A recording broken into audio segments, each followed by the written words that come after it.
Hello दोस्तों, स्वागत है आपका हमारे चैनल वेल्थ क्रिएटर में। दोस्तों आज हम बात करेंगे ऑटो सेक्टर के एक ऐसे स्टॉक के बारे में जो है बहुत ही बेहतरीन, यानी कि बहुत ही ज़्यादा बेस्ट ऑटो सेक्टर में। जैसे कि आपने स्क्रीन पर देख ही लिया होगा, ईचर मोटर। जी हाँ, ईचर मोटर की बात करना है दोस्तों हम आज, ईचर मोटर की, जो कि ऑटो सेक्टर का एक बहुत ही बेहतरीन स्टॉक है। और हम इस वीडियो में बताएंगे आखिर इतना बेस्ट क्यों है और उसके क्या रीज़न्स हैं। ठीक है, तो प्लीज़ वीडियो को लास्ट तक जरूर देखिएगा। आप लोग वीडियो को लास्ट तक नहीं देखते, फिर उसको क्वांटिटी बहुत ज़्यादा क्वांटिटी बाय कर लेते हो। मैं बाय करने की ट्रिक्स भी बताता हूँ किस तरह से आपको बाय करना है। तो प्लीज़ वीडियो को शुरू करने से पहले चैनल को सब्सक्राइब जरूर कर लीजिएगा, ताकि आने वाले वीडियोस की नोटिफिकेशन आपको मिलती रहे।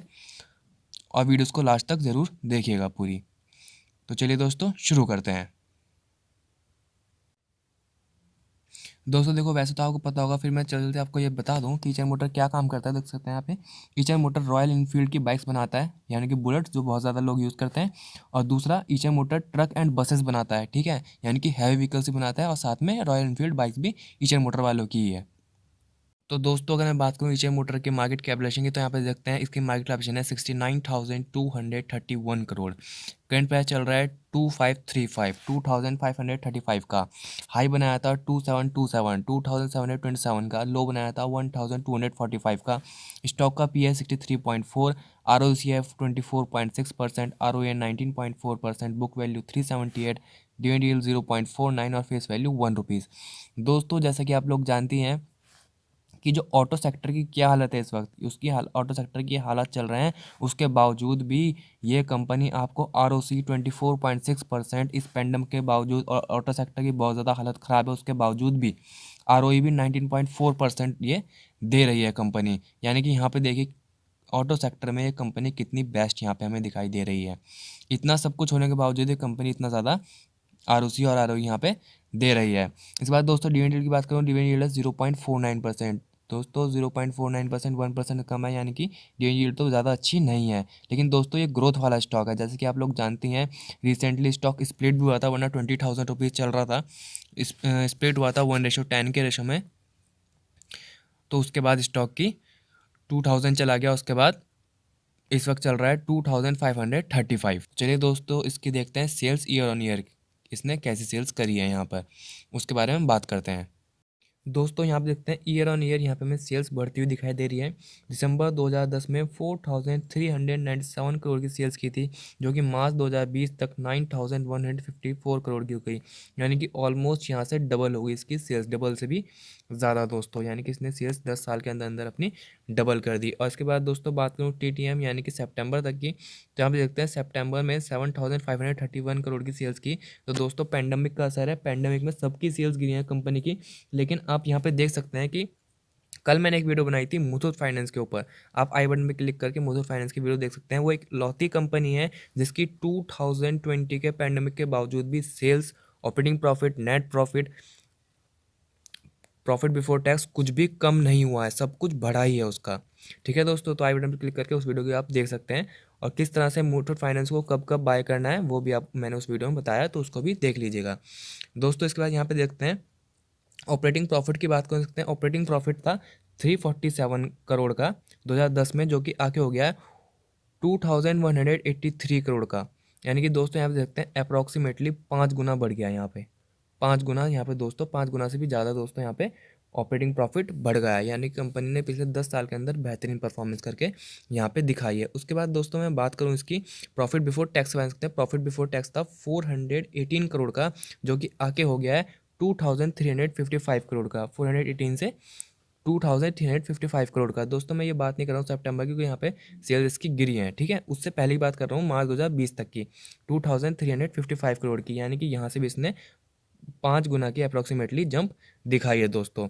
उसके बाद दोस्तों अगर मैं बात करूँ इसकी नेट प्रॉफिट के बारे में करते हैं। नेट प्रॉफिट दोस्तों था 189 करोड़ का 2010 में, जो कि आके हो गया 1,827 करोड़ का। तो दोस्तों यहाँ पे आप देखते हैं कि यहाँ पे गिरा जरूर है 2 साल से, यानी कि 2019 से और 2020 में गिरा जरूर है नेट प्रॉफिट और प्रॉफिट बिफोर टैक्स। लेकिन आपको इतनी टेंशन लेने वाली कोई बात नहीं, क्योंकि ऑटो सेक्टर की ऑलरेडी बहुत बुरी हालत है।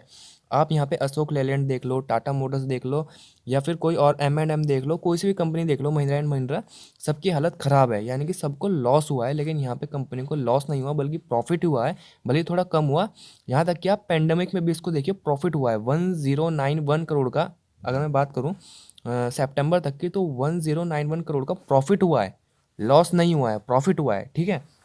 यानी कंपनी इस पेंडेमिक में भी ऑटो सेक्टर होने के बावजूद यहाँ पे प्रॉफिट दिखा रही है as comparison to other companies. अगर मैं इसे अदर कंपनीज के साथ यहाँ पे कंपेयर करूँ तब दोस्तों। इसके बाद दोस्तों अगर मैं बात करूँ इसकी बैलेंस शीट के बारे में, बैलेंस शीट में दोस्तों रिजर्व पड़ा है कंपनी के पास 10,292 करोड़ का रिजर्व पड़ा है कंपनी के पास, और बोरोइंग है 255 करोड़ की। यानी कंपनी वर्चुअली डेट फ्री है, कंपनी के ऊपर कोई डेप्ट नहीं है। कंपनी 255 करोड़ आराम से चुका सकते हैं भाई 10,292 करोड़ से, यानी कंपनी वर्चुअली डेट फ्री है। और अगर दोस्तों आप यहाँ पे टाटा मोटर्स का देखोगे या फिर एम एंड एम का देखोगे, अशोक लेलैंड का देखोगे, आपको वहाँ पे दिखेगा कि बोरोइंग बहुत ज़्यादा है उनकी as compare to this company. यानी कि ये कंपनी ऑटो सेक्टर में होने के बावजूद भी यहाँ पे बहुत सही परफॉर्मेंस है, और बहुत सही कंपनी यहाँ पे परफॉर्म करके हमें दिखा रही है। कंपनी में कोई भी यहाँ पे कमी नहीं है। इसके बाद दोस्तों मैं बात करूँ इसकी टोटल एसेट के बारे में। टोटल एसेट देख सकते हैं यहाँ पे दोस्तों, यहाँ पे आपको बढ़ते हुए दिखाई देंगे। 3,793 करोड़ से हो गए इसके 12,936 करोड़ हो गए हैं। यानी कि यहाँ पे एसेट देख सकते हैं आप, अप्रोक्सीमेटली 3 गुना बढ़ गए हैं। यहाँ पे 3 से 4 गुना अप्रोक्सीमेटली यहाँ पे बढ़ गए हैं इसके टोटल एसेट। इसके बाद दोस्तों मैं बात करूँ शेयर होल्डिंग पैटर्न के बारे में। शेयर होल्डिंग पैटर्न में दोस्तों प्रमोटर्स के पास है 49.25% की होल्डिंग। उसके बाद दोस्तों FI लेके बैठे हैं 28.16%। देखिए यहाँ पे FII फॉरेन इंस्टीट्यूट्स के पास 28.16% की होल्डिंग है, यानी कि ज़बरदस्त होल्डिंग है फॉरेन इंस्टीट्यूट्स के पास। मैंने ये पहली कंपनी देखी है दोस्तों जिसके पास इतना, जिसमें FII के पास इतनी ज़्यादा होल्डिंग है जिस कंपनी की। दोस्तों अगर आपको भी कोई ऐसी कंपनी मालूम है जिसमें FI ने 28.16% या फिर इससे ज़्यादा इन्वेस्ट किया हुआ है, तो आप कमेंट बॉक्स में मेरे को ज़रूर बताएं कि भाई ये कंपनियां इसके अंदर FII ने इतना ज़्यादा इन्वेस्ट किया हुआ है। उसके बाद दोस्तों म्यूचुअल फंड DI की बात करूँ तो 9.94% की होल्डिंग है, और गवर्नमेंट के पास 0.15% की होल्डिंग है, और पब्लिक के पास 12.50% की होल्डिंग है। यानी कि दोस्तों यहाँ पे कंपनी बिल्कुल सिक्योर नज़र आ रही है। यानी कि यहाँ पे देख सकते हैं बहुत ज़्यादा होल्डिंग प्रमोटर्स FI और DI यहाँ पे लेके बैठे हुए हैं इस कंपनी की। दोस्तों मैं बात करूं स्टॉक एक हफ्ते में कितना भागा या कितना गिरा है, तो आप देखते हैं एक हफ्ते में स्टॉक 0.91% फ्लैट है। यानी कि 0.91% स्टॉक गिरा है एक हफ्ते के अंदर। उसके बाद दोस्तों बात करूं एक महीने की, तो यहाँ पे देखते हैं एक महीने के अंदर स्टॉक ने रैली बना दी है 21.02% के पॉजिटिव रिटर्न। यानी कि 2,015 रुपये से सीधा 2,534 रुपये चला गया, और हाई लगा था 2,727 रुपये का। यानी कि स्टॉक बहुत ही ज़बरदस्त और बहुत ही तेज़ी के साथ यहाँ पे भागता हुआ नजर आया एक महीने के अंदर।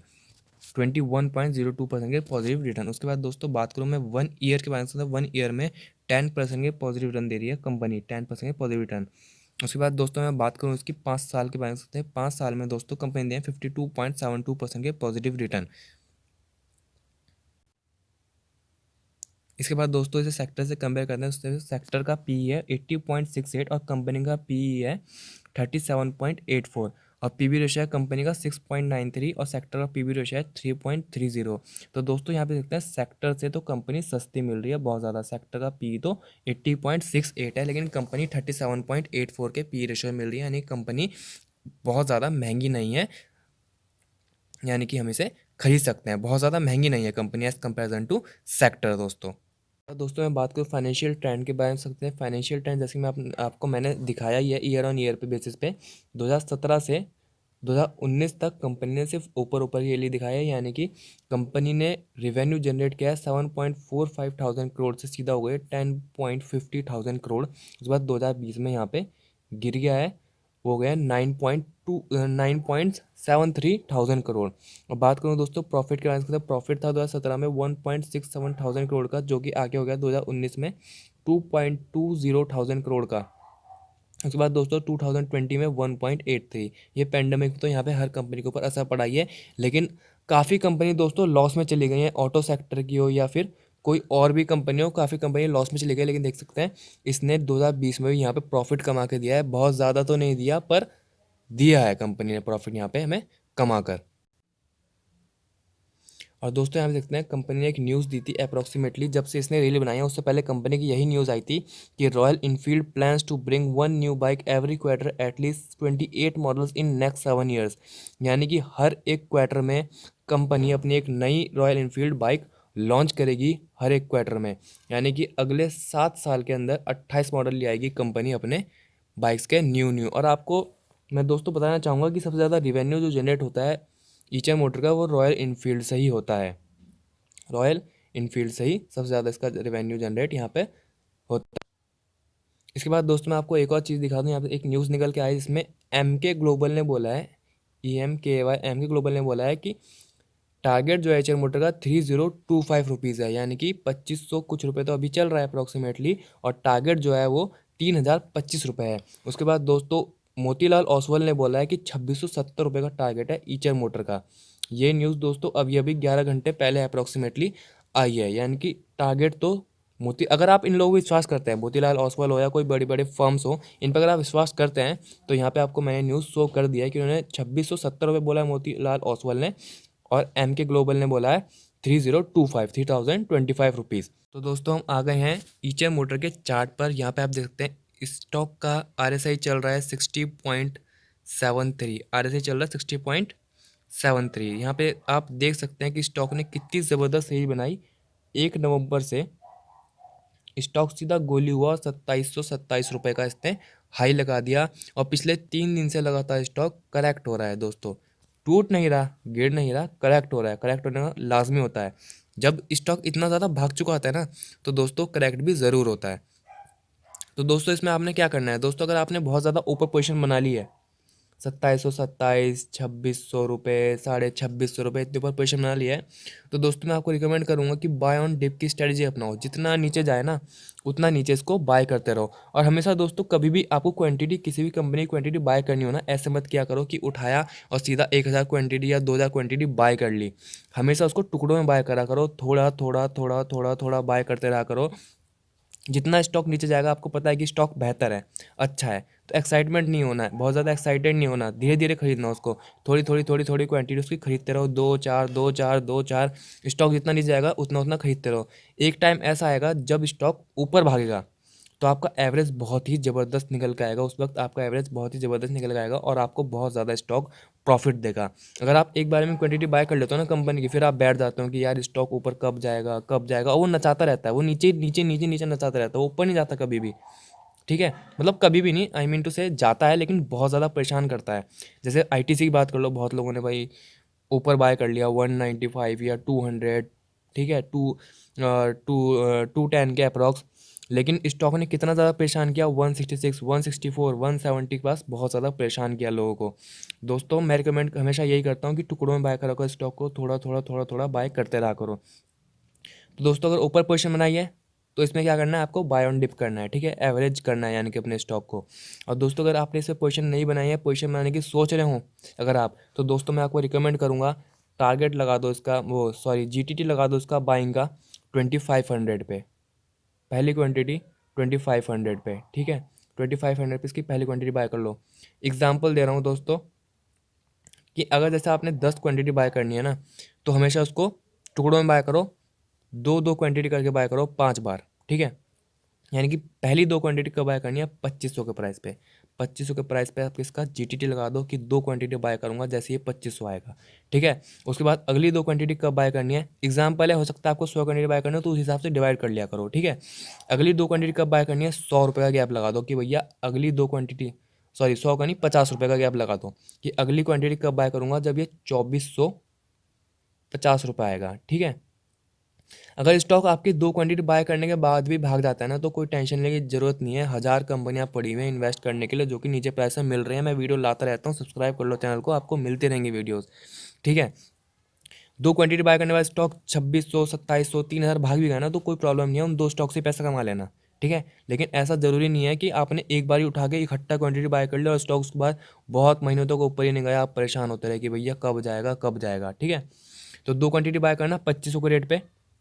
उसके बाद अगर नीचे आता है 2450 पे आता है तो 2 और ऐड कर लेना, ठीक है। 2450 पे 2 क्वांटिटी और ऐड कर लेना।